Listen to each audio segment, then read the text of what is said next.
Welcome to the Search Bar. I have Melissa with me here today, and Google just had its I/O conference today. We have not seen it yet, and so we're going to watch it here and give you our reaction and thoughts. We're not going to watch the whole thing. It's very long, but we are going to watch the search section. So I'm going to start it up, and we'll dive right in.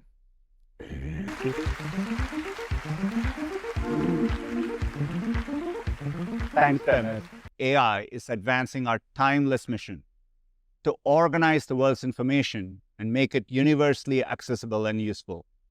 No product embodies our mission more than Google Search. It's the reason we started investing in AI decades ago and how we can deliver its benefits at the scale of human curiosity. Our Gemini models are helping to make Google Search more intelligent, agentic, and personalized. First of all, I'll pause it and say it's kind of interesting. We're 45 minutes into the conference, so obviously we jumped forward ahead, and this is the first time they're really diving into Google Search. So you can see that Google, wouldn't have done this years ago, but today the search aspect of Google is almost secondary to some of its AI and some of its products and features and things like that. I thought that was interesting. Yep.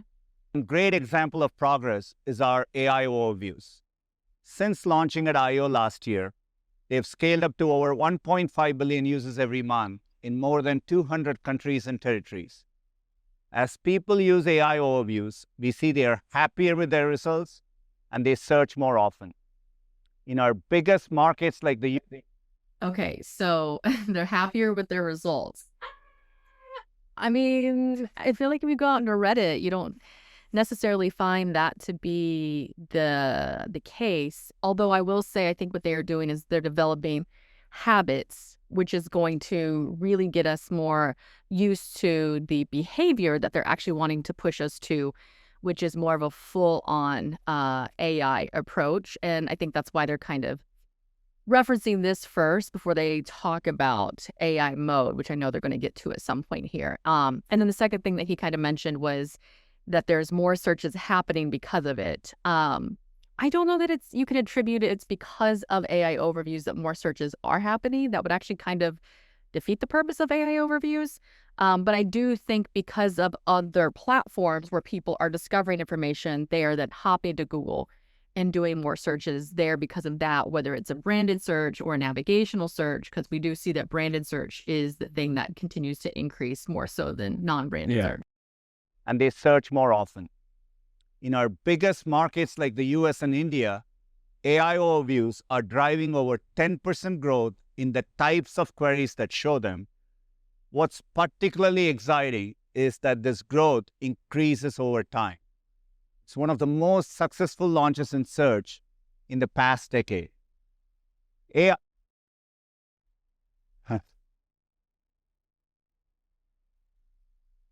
AI overviews are also one of the strongest drivers of growth for visual searches in Google Lens.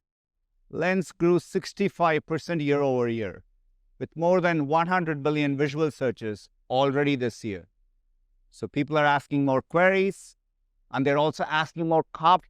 I do agree with the fact of the different types of searching patterns now. So he's going over Google Lens basically and how you can use that directly in search. And that is really useful. He showed like a dog with two different color eyes, and I think it's more useful or most useful in product searches. That's where I know. Like I personally use it more that way, and it is very helpful. And I know a lot of other people, they're usually much younger, who use it, and it does give a lot of helpful information for things that you don't understand or know about the world. With our latest Gemini models, our AI overviews are at the quality and accuracy you've come to expect from search and are the fastest in the industry. For those who want an end-to-end AI search experience, we are introducing an all-new AI mode. It's a total reimagining of search. With more advanced reasoning, you can ask AI mode longer and more complex queries like this. In fact, users have been asking much longer queries, 2 to 3 times the length of traditional searches. And you can go further with follow-up questions. All of this is available today as a new tab right in search. I've been using it a lot, and it's completely changed how I use search. I also agree with him. Once you get used to using AI mode, you start to realize how much more personalized information and details that you can get back. So I think, like I said, I think AI overuse was just a way to create a habit of getting used to reading answers rather than searching through and kind of relying on yourself, having that trust in yourself to make the decisions for yourself, but giving you, again, stepping into the waters of the habit of getting used to some sort of artificial intelligence making decisions on your behalf and giving you a quote unquote that answer directly, because we have to have those small habits before we make the big leap for the behavior. Yeah, I think that's a good way to put it. It's also interesting here that, I mean, he's making this AI mode sound like it's just absolutely groundbreaking and there's never been anything like it. This is ChatGPT. It's pretty much the same as ChatGPT. It's just an AI. It's a large language model. Yep. Yeah. It's just the same thing. So it's Gemini. Like, this is Gemini. Gemini's existed for a long time. And we've had access to AI mode, and we've played a lot with, I mean, it's laid out slightly differently, but it's very similar to ChatGPT. It gives you those results. The difference is over on the right-hand side, at least on desktop, it'll show you some links, and usually there's a visual with it. So citations. You could argue, yeah, it's a little more visual than a traditional like Gemini or ChatGPT, but it's really not that different at all. Yeah. And I'm excited to share that AI mode is coming to everyone in the US starting today.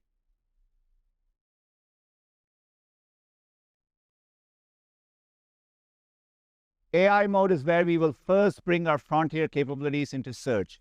And starting this week, Gemini 2.5, our most intelligent model series, is coming to search. To share a whole lot more, here's Liz.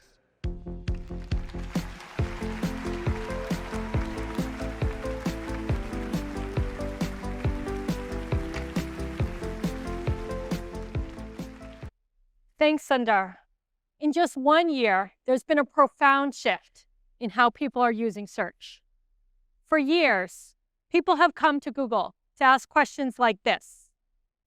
And now they're also asking questions that look more like this. They're asking longer questions, harder ones, and as you just heard from Sundar, lots more of them. They're experiencing what AI-powered search can do as we bring together our Gemini model's advanced capabilities with search's unparalleled understanding of the web and the world's information. Today, you'll see how you can ask anything, and a more intelligent, agentic, and personalized search will take on your toughest question and help you get stuff done. This is the future of Google search, a search that goes beyond information to intelligence. And that is true. This is the future of Google search. Probably within a year or so, you go to google.com and this is the search experience. It's going to be AI mode. AI mode. And that's pretty clear. And that's been very evident, I think, for a long time, but they more or less said that. Beyond information to intelligence. And you're starting to see this come to life already with AI overviews. And AI mode takes this to the next level. AI mode is search transformed with Gemini 2.5 at its core.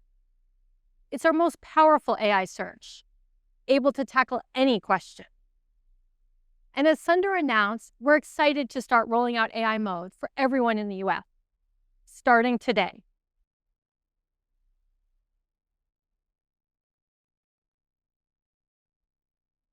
You'll find it as a new tab directly in search or right from your search bar.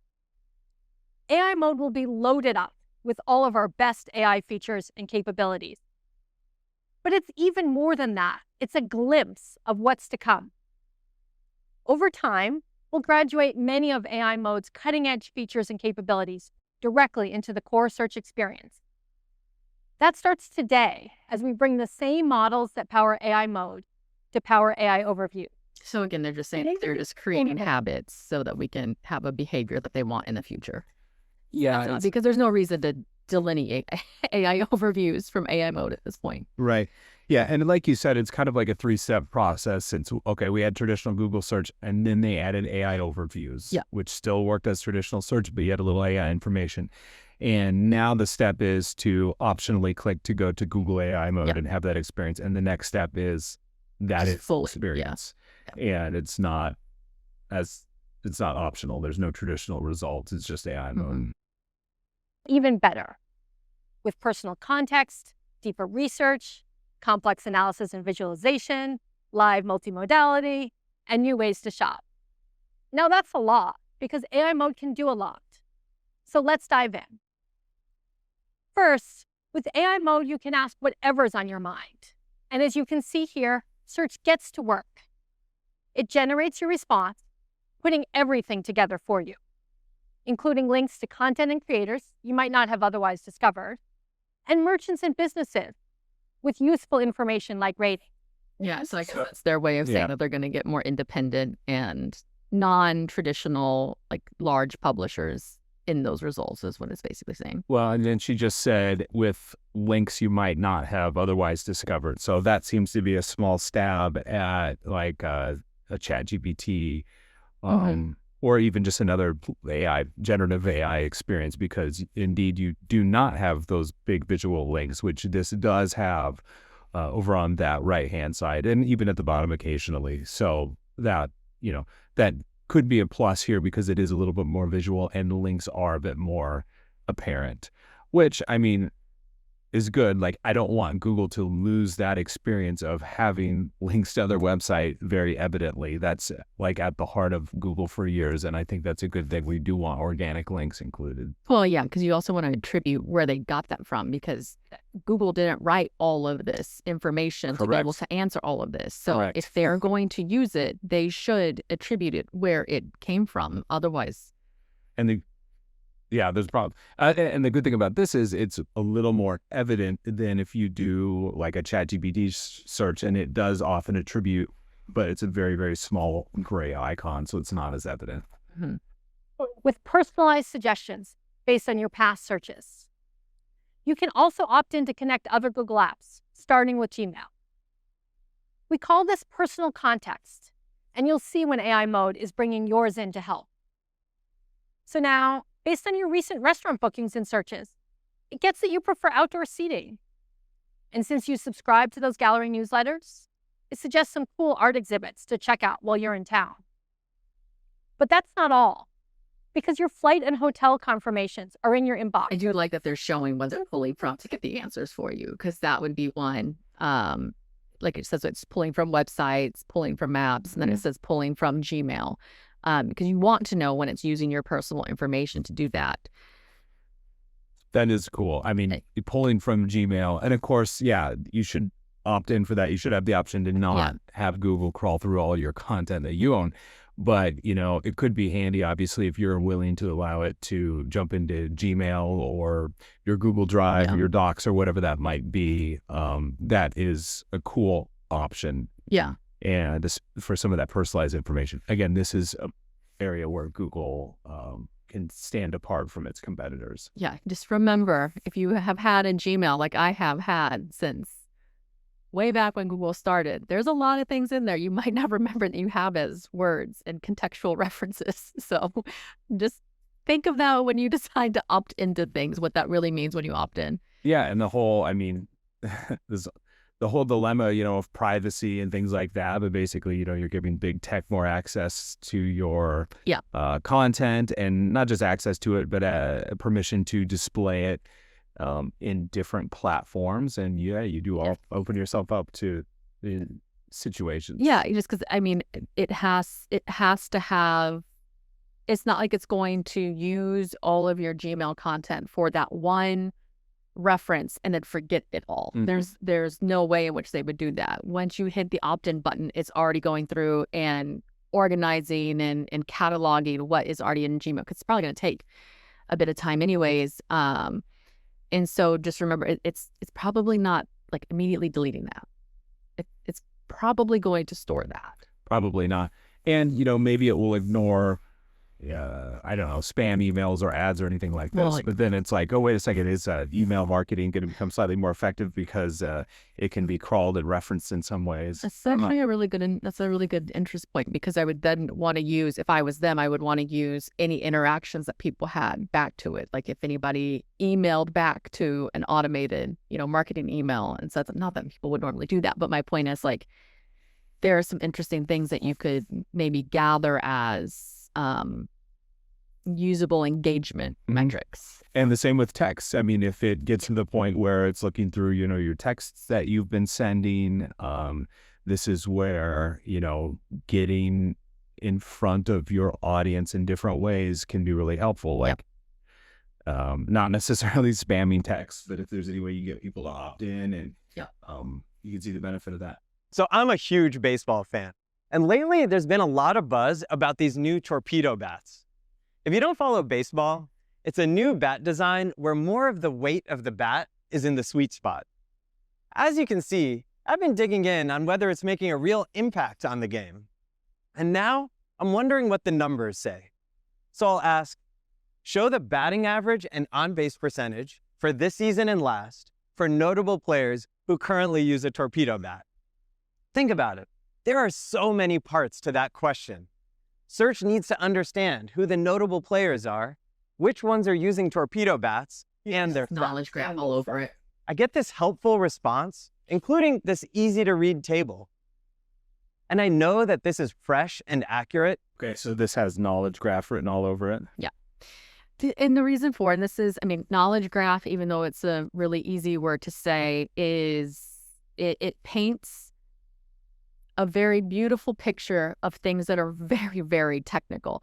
Because essentially what knowledge graph does is it organizes our world into things that are much more almost binary.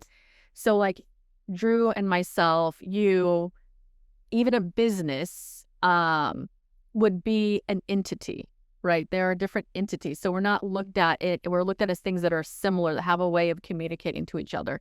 And so within schema or like knowledge graph, you would have this entity, Drew Harden, is connected to this entity, Melissa Harden, because we are married.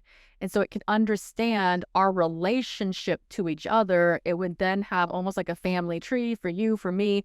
And then think about all the different people we're connected to and understanding what those different relationships are, because it's not always a family tree in which you're connected. It could be a friend. It could be a coworker. It could be, an ex, right? A past boyfriend, a girlfriend. There's lots of different ways in which those things can come together. How you interact with an organization as an entity, what that entity is, what that organization might have as its missions, as its values, of things that it stands for.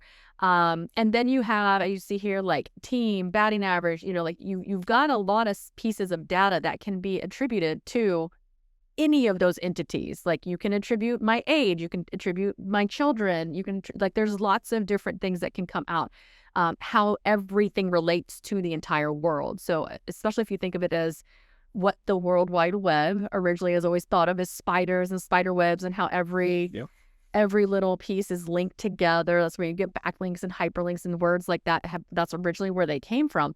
It's the same thing here. It's just on that hyper scale. And Google did trying to do a lot with the knowledge graph. What is it? Probably even more than 10 years ago.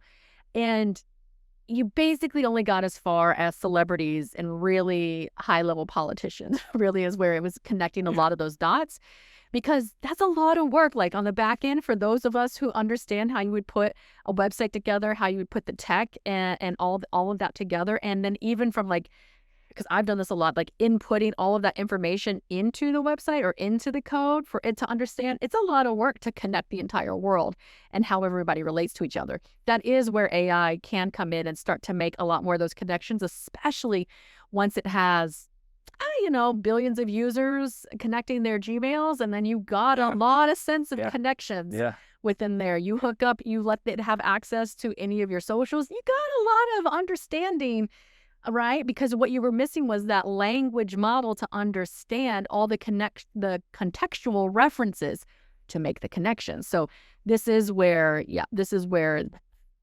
that just gets put on steroids. I think another thing I'm thinking about here is, as he's talking about these torpedo bats, this goes without saying, but Google AI is going out there, it's researching baseball, torpedo bats, things like that. If you have a baseball fan website or you will never rank for this query if you're not writing about torpedo bats, and if you're not writing really high quality, interesting, unique content about torpedo bats instead of just having duplicate content. And if you don't have a lot of good content about torpedo bats. And the thing, AI mode seems very different. It seems crazy unique, and we get worried, and what's it going to mean? But they're not changing the SEO game. They're doubling down on it. 20 years ago, we could have said, hey, really high quality content is important on your website. And today it's no different. The key to, showing up in search is still really high quality content and then a great user experience. Yeah. Well, I'm again going back to the side of what I'm saying is I don't even think it's all about the website. I think there's going to be more of the database portion, because you're not going to put everything that you have in your database on the website, because the website has a very particular reason why you have that content out there. But you might want all of these additional reference points, because if everything's going to have to be hyper relevant, which it is going to be, or even thinking about this, like all this entity information that's going to be passed around, you're going to have to store a lot of that somewhere. And so that's where I think it's going to be more in the future. It's going to be a more direct converse, like a direct connection with each of these AIs. And you're probably not going to send all this information only to Google. You're going to send it to OpenAI. You're probably going to send it over to X for Grok. You're going to send it to Perplexity, and like to Anthropic with Cloud. So I think that's where that battle's going to be, is who has the most rich and hyper detailed information that they can share, and how that all comes together, rather than it just be what's on a website or what you have on social. We call this Search Live. And now, using your camera, Search can see what you see and give you helpful information as you go back and forth in real time. It's like hopping on a video call with Search. I have 3 kids, and they ask about 1 million questions a minute. And with summer right around the corner, the team and I decided to put Search Live to the ultimate test, helping us and our kids tackle something new. We recorded at home with our families just this past weekend. Let's take a look. It looks like you're about to do a fun science experiment. All right. Ready, Anya? Ready, Adi? Yeah. Okay. Are you ready for your science experiment? Yeah. Can you guess which experiment I'm trying to do? I have hydrogen peroxide and dish soap and yeast. You're likely going to make elephant toothpaste. I don't know which one of these strawberries is ready to eat. I'm trying to get this remote to work. It looks like someone is ready to get their hands dirty and plant a green bean seedling. Pump it to about 50 pounds per square inch, but don't go over 90 psi. I mixed the baking soda. What do I do next? It looks like someone tried dipping a finger into the cinnamon water. What should I do to make this even more impressive? You could try using a different catalyst. Potassium iodide is a good option. Oh, why is it doing that? A ripe strawberry will also have a sweet smell. The green leaves at the top should look fresh and vibrant. The chemical reaction is going up. This is awesome. Thanks.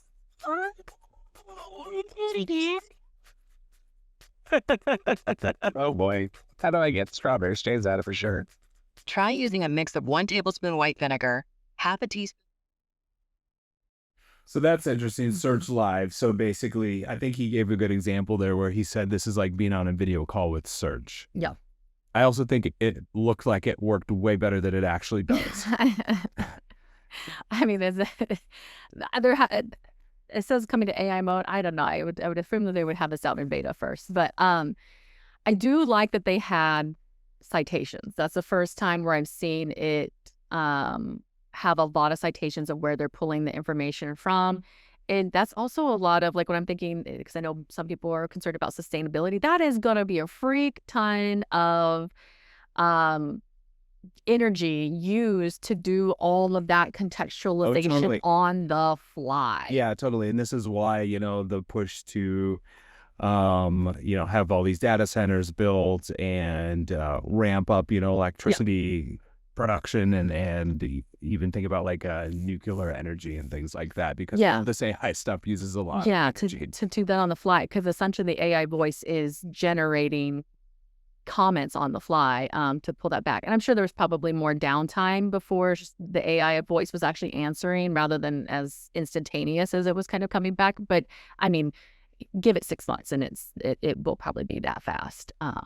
This is a good example of how, when we think about search, it's so easy just to think about the Google search bar and you're typing something in. But as you've talked about before, search is beyond that now. And this is a great example of basically the Google photo. What's it called? I can't think of it. Google Lens. Google Lens.